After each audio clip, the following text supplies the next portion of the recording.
We live yet? Hey, man, oh man. Henry McClure live. I'm down here at the Glass Houses studio. Man, we should all be licking our wounds. Did you see that deal that the MTAA that just took place out there, the government auction, had like, I don't know if they got fee simple, but I want to tell the real estate industry, the other brokers, hey, if you want to make a commission, wake me up because I missed a deal. I could have bought that deal, $110,000 for that KDHE building and 34 acres of land out at the Forbes. That's like, what? I was doing the math, and 32,300. $3,285 an acre.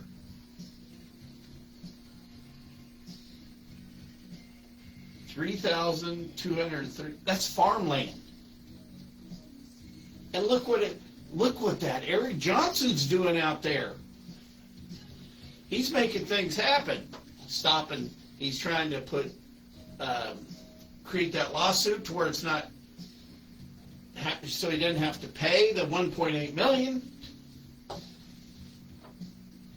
But Jimbo, my man, how did you miss that? How did you miss that?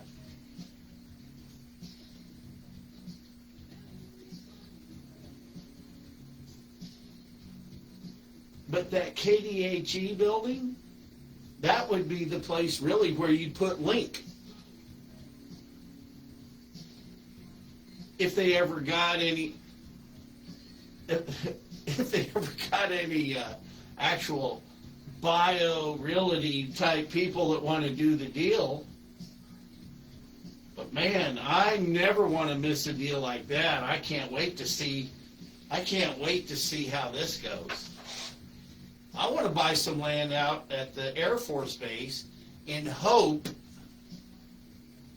that,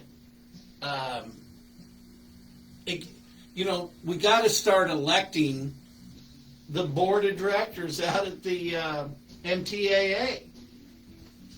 It's like me hoping that something happens to Braxton. Who loses $17 million and gets promoted other than an employee in Topeka, Kansas? So I'll lay it all out on the line. Spencer Duncan, our mayor, God bless him. What do you do? How do you treat the 4,111 people? Do you just cut us off because we didn't contribute to your campaign, or even that I even ran against you?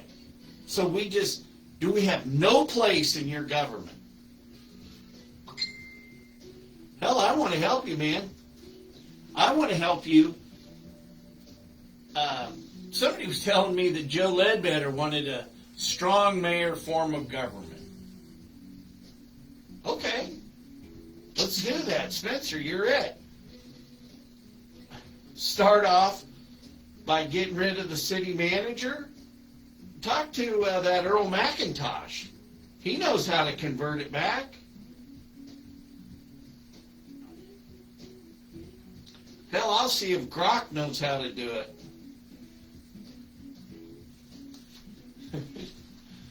I'll have Grok read the charter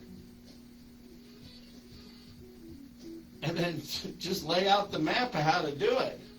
But listen, citizens of Topeka, I missed buying 34 acres out at the Air Force Base. Oh man, miss.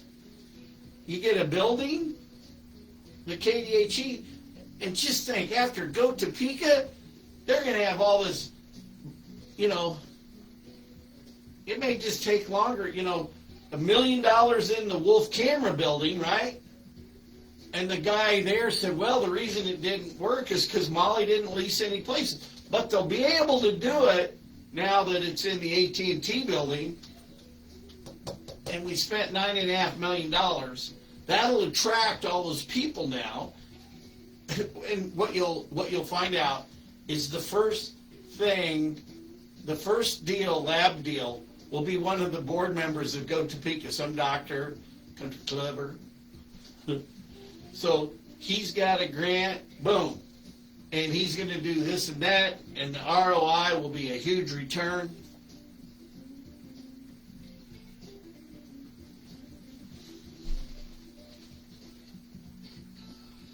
But so what I'm telling you, the real estate entrepreneurs out there, you got to look at this deal.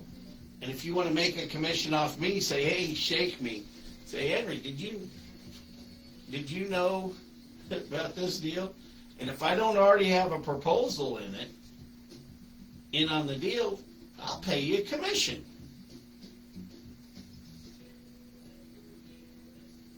I've truly been contemplating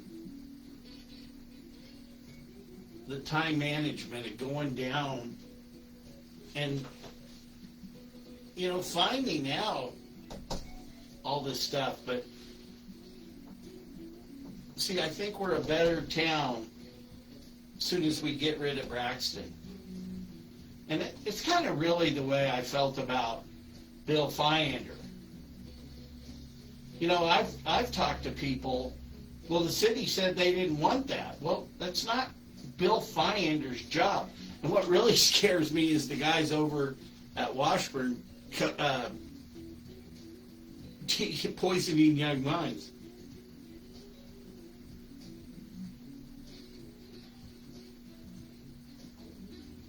And one thing about Bill Fyander, you know, he wasn't all bad. One day he's lecturing me about building relationships, and it was over at Pizza Pub. When I was lecturing him, why not to put a bark park next to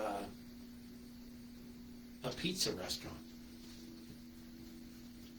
Karen Hiller voted for that. Karen, you know, that's where our relationship went sideways, Karen. But now, I know Karen's going to help me with this Braxton debacle about California Crossing, because I know Karen has a big crush on Dave Banks. You know, it's hard to hate the guy. He's one of the best dressed guys up there. You know, I've noticed Kel is upgrading his entire, although everybody's got to watch out for Avery.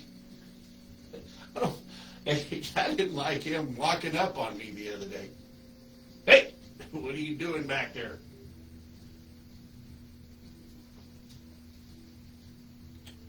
Well, a friend of mine just got back from vacation. I'm glad. And someone I talk to all the time, and I actually made sure the guy had a vacation for me, because I know that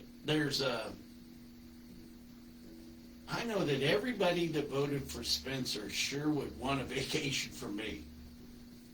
But what I want to do now is have Spencer do his job.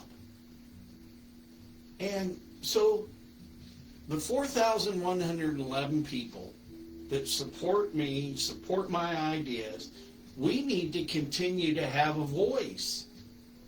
We can't just be shut down by the chamber and Go Topeka and the Cody Fosters of the world and the Jim Klossmans of the world. That's why I'm going to get Elon Musk here. I'm going to bring Elon Musk in to do the Doge on Braxton. But if nothing else, we'll get Elon Musk to hire Braxton. Oh, well, it's better to laugh than to cry.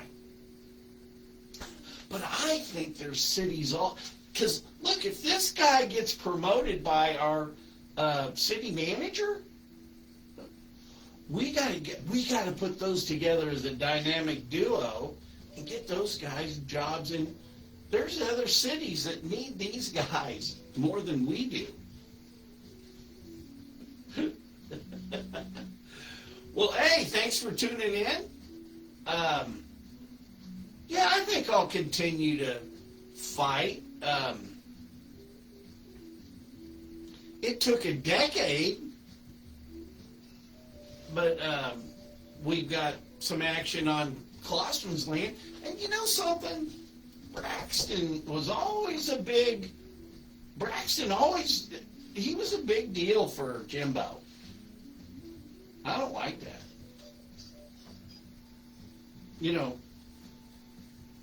Jim in his own right, as a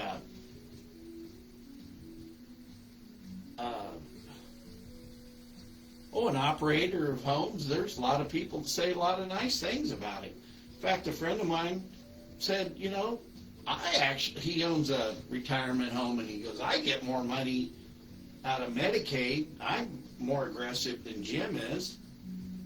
And he's done, $93 million in sales, I think, were what Midwest Health did. But you know something? God bless him. That's his own money. He's supposed to use that money then to pay his specials out in Lawrence Bay. You just can't have it both ways. You can't hold title to the real estate, not pay your way. It's just like AIM Strategies. Look, you guys, a very successful company, Advisors Excel, is just fixing up a vacant building. The mall business is dead. And so he's putting an office building. He's taking real estate that used to have retail and he's converting it into office. That doesn't mean he should he should still have to pay sales tax. It's not that big a deal. I took them all down in Florida. We de-leased the whole thing. It's called Net Park Tampa Bay. Actually, it's known in the industry of being the most successful conversion of a retail to a but I don't want to take any credit for that. It was John Hancock's money. And old John Wingfield. John Wingfield, he was a good dude.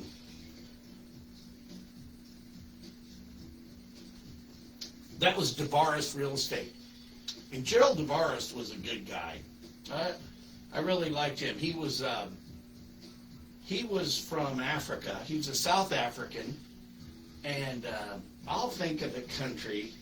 But they had to move out of Africa because once you make money in Africa, you're not getting it out of the country.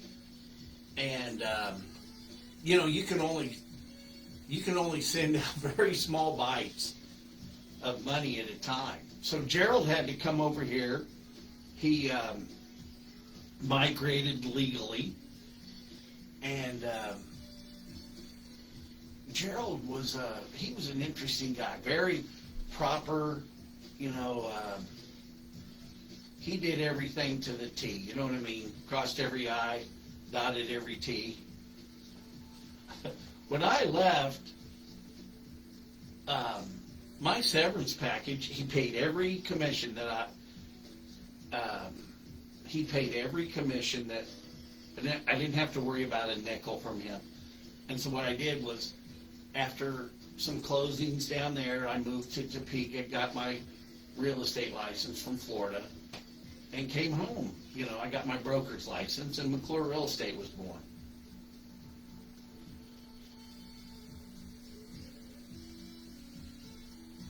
But there isn't anybody, there's not a commercial real estate guy in town with my experience. So if I just start minding my own business and not missing deals like out at the airport, I can convert some of that into cash. I've got a couple of friends in the real estate business that are helping me with some listings, and I love you and I appreciate it. Okay, so I'm going to say goodnight, and if nobody's told you they love you, I do. I love you. Thanks for tuning in. Night-night.